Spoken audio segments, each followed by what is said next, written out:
காட்டும் நபர்களை நேரிலும் காணொலியிலும் கண்டு அச்சமும் வியப்பும் ஒரு சேர அடைந்திருப்போம்.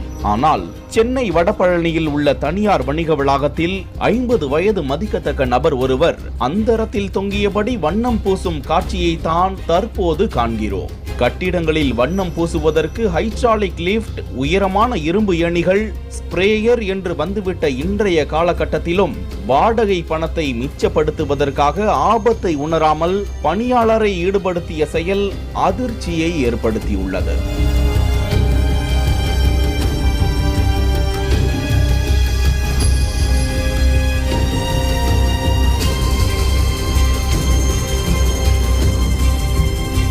ஆபத்தை உணராமல் மனிதர்களை அந்தரத்தில் தொங்கியபடி வேலை வாங்கும் செயல் குறித்து தனியார் வணிக வளாக உரிமையாளரிடம் கேட்டபோது, வண்ணப்பூச்சு மேற்கொள்ளும் பணியை தனியார் நிறுவனத்திற்கு குத்தகைக்கு விட்டுள்ளதாகவும்